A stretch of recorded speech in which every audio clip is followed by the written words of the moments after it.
अगर आपने अब तक हमारे चैनल को सब्सक्राइब नहीं किया तो प्लीज़ सब्सक्राइब करें और बेल आइकन को ज़रूर प्रेस करें। जब से चीन का one belt one road plan सामने आया है तब से एशिया में ओबोर के सारे मुल्कों के साथ चीन ने अच्छे रिलेशंस रखने पे खुसूसी तवज्जो दे रखी है। ऐसे में अब इंडिया के ऊपर भी ये प्रेशर बहुत ज़्यादा आया हुआ है कि वो भी इन मुल्कों के साथ बराबरी की बुनियाद पर अपने मामलात बना के चले। जिन मुल्कों को पहले इंडिया टेकन फॉर ग्रांटेड लेते हुए हद से ज़्यादा उनके अंदरूनी मामलात में मुदाखलत करता रहता था, श्रीलंका भी इन मुल्कों में से एक है। याद रहे कि कई साल श्रीलंका अपने मुल्क के अंदर सेपरेटिस्ट ग्रुपों तमिल टाइगर्स के साथ उलझा रहा और तमिल टाइगर्स को इंडिया की डायरेक्ट सपोर्ट हासिल रही। उनके वेपन्स इंडिया से आते रहे। दूसरी तरफ पाकिस्तान श्रीलंका के जो लोकल सनहाली नस्ल का ग्रुप था, जो कि हुकूमत में भी था श्रीलंका की, उसको सपोर्ट करता रहा। हत्ता के वेपन्स और हर तरह का तावन पाकिस्तान ने श्रीलंका के साथ किया, जिस वजह से वहाँ तमिल टाइगर्स को डिफीट हुई और श्रीलंका ने ऑफिशियली पाकिस्तान की हेल्प पर उनका शुक्रिया भी अदा किया।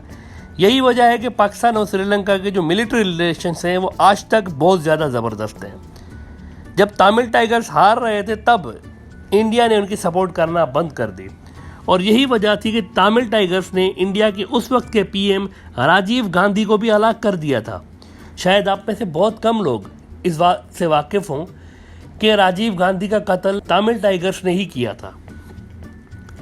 अलबत्ता इंडिया आज तक ओपनली इन इल्ज़ामात को रद्द करता रहता है कि उन्होंने कभी तमिल टाइगर्स को सपोर्ट किया था। बहरहाल आज की सिचुएशन ये है कि श्रीलंका के पाकिस्तान और चीन से स्ट्रॉन्ग रिलेशंस की वजह से इंडिया भी अब इन कोशिशों में मसरूफ़ है कि वहाँ पहले की तरह उसका कोई अच्छा सिस्टम बन जाए और इन मुल्कों के साथ उसके अच्छे रिलेशंस पहले की तरह बन जाए।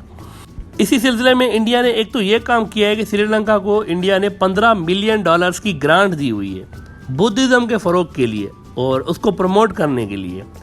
इंडिया दरअसल रिलीजियस कार्ड खेलकर श्रीलंका को पाकिस्तान से डिस्टेंस कराने की एक एफर्ट कर रहा है और इंडिया का कहना है कि इंडिया और श्रीलंका में बहुत सारे बुद्ध मत के मानने वाले लोग रहते हैं और बुद्धिज़्म के प्रमोशन से पीपल टू पीपल जो रिलेशंस हैं श्रीलंका और इंडिया के वो बेहतर होंगे।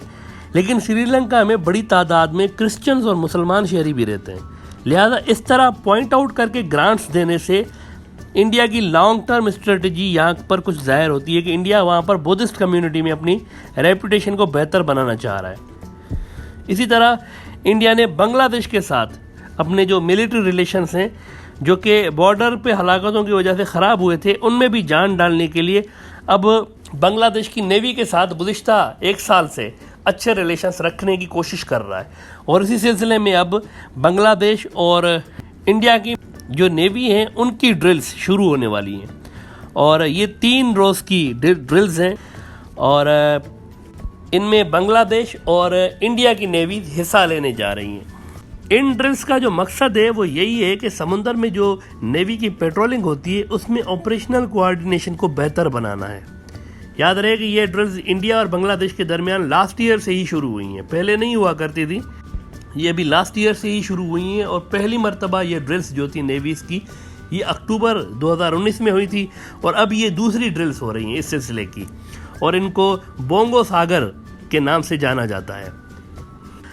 और ये ड्रिल्स करने का दरअसल इंडिया का जो बुनियादी मकसद है वो यही है कि चूंकि बांग्लादेश की नेवी, बांग्लादेश की मिलिट्री बहुत ज़्यादा चाइना की तरफ डाइवर्ट हो चुकी है, चाइना पे वो ज़्यादा डिपेंड करते हैं, इसलिए उनको चाइना फैक्टर को बैलेंस करने के लिए ये चीज़ करनी पड़ रही है बांग्लादेश के साथ। तो इस वक्त फ़ौजी एतबार से इंडिया काफ़ी एक्टिव है इन दिनों। बांग्लादेश के साथ ड्रिल्स का मकसद सिर्फ़ और सिर्फ अपने फोर्सेस के जो रिलेशंस हैं वो बेहतर बनाना है और इसके अलावा कुछ नहीं। आपको याद होगा कि हमने इस बात का जिक्र किया था कि इंडिया ने बांग्लादेश को $500 मिलियन की जो क्रेडिट लाइन थी वो दे रखी है ताकि बांग्लादेश इतने अमाउंट का इंडिया से डिफेंस का जो इक्विपमेंट्स हैं वो खरीद सके। लेकिन बांग्लादेश ने 3 साल में इस क्रेडिट लाइन में से कुछ भी खर्च नहीं किया और इंडिया से कुछ भी नहीं लिया। बांग्लादेश एज़ यूजुअल चाइना से अपना फ़ौजी सामान लेता रहा है और अब वही क्रेडिट लाइन, वही फ़ौजी क्रेडिट लाइन इंडिया ने श्रीलंका को भी ऑफ़र की हुई है। श्रीलंका को इंडिया ने $50 मिलियन का फ़ौजी सामान खरीदने के लिए ये क्रेडिट लाइन दी है। बांग्लादेश को $500 मिलियन और श्रीलंका को $50 मिलियन की क्रेडिट लाइन इंडिया ने दे रखी है। मकसद इंडिया का क्लियर है कि ये दोनों उसके जो पड़ोसी हैं श्रीलंका और बांग्लादेश, इनकी जो मिलिट्री है वो इंडिया पे ही डिपेंडेंट रहे और चीन की तरफ ना जाए। इसी वजह से इंडिया इन मुल्कों को क्रेडिट लाइंस आसान शर्तों पर कर्जा दे रहा है ताकि इस कर्जे को यूज़ करते हुए वो फ़ौजी सामान इंडिया से ख़रीदे। लेकिन बांग्लादेश ने इसमें कोई इंटरेस्ट ज़ाहिर नहीं की है और गालबन श्रीलंका भी इसमें कोई ख़ास इंटरेस्ट नहीं दिखाएगा। इंडिया का मकसद क्लियर है कि इंडिया की फ़ौज और इंडिया की जो डिफेंस इंडस्ट्री है इसकी कोई रेलेवेंस इस रीजन में बने। यही वजह है कि श्रीलंका और बांग्लादेश के ऊपर इस तरह की मेहरबानियाँ की जा रही हैं। अब देखना यह है कि क्या श्रीलंका $50 मिलियन की इस क्रेडिट लाइन को यूज़ करते हुए इंडिया से अपना फौजी सामान लेगा या फिर वो चीन और पाकिस्तान पर ही रिलाय करता है अपने मिलिट्री नीड्स के लिए। यहाँ बांग्लादेश के सिलसिले में ये भी बात दिलचस्प है कि इंडिया जो ड्रिल्स कर रहा है वो भी नेवी के साथ कर रहा है, मिलिट्री के साथ नहीं कर रहा है, क्योंकि इंडिया जानता है कि बांग्लादेश को इंडिया की मिलिट्री के साथ शदीद तहफ़्फ़ुज़ात हैं, खुसूसन BSF के साथ। इसीलिए उनके साथ मिलिट्री ड्रिल्स करने से खुद बांग्लादेश के ऊपर इंटरनल प्रेशर आ सकता है कि इन लोगों के साथ मिलिट्री ड्रिल्स क्यों हो रही है। इसीलिए इंडिया की मिलिट्री की बजाय नेवी के साथ इंडिया ने ये ड्रिल्स ऑफ़र की बांग्लादेश को और गुज़िश्ता साल से ये सिलसिला जारी है और अब भी ये जो ड्रिल्स हो रही हैं ये 3 दिनों की ड्रिल्स हैं।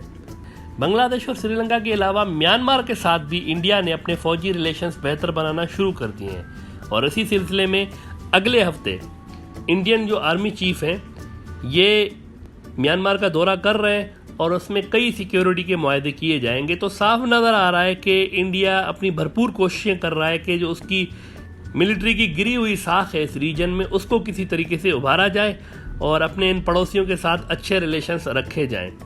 लेकिन देखना यह है कि क्या चीन इंडिया को इतनी स्पेस दे रहा है इस पूरे रीजन में कि वो कोई साइजेबल मिलिट्री कोऑर्डिनेशन रख सके इन ममालिक के साथ। ये आने वाले कुछ महीनों तक क्लियर हो जाएगा।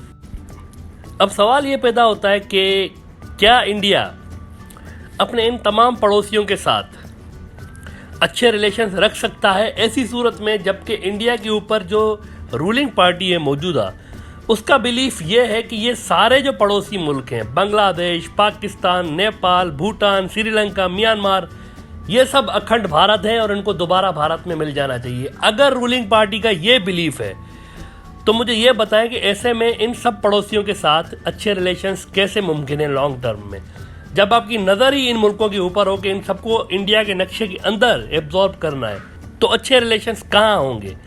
ज़रा इंडिया की रूलिंग पार्टी के साबिका जनरल सेक्रेटरी रह चुके हैं, ज़रा उनके ख़यालात सुने आपके वो क्या कह रहे हैं। अब जिस पार्टी के ये ख़यालात हों उसकी मौजूदगी में अच्छे रिलेशंस किस तरह डेवलप हो सकते हैं। Still believes that one day these parts which have for historical reasons separated only 60 years ago will again through popular goodwill come together and Akhand Bharat will be created.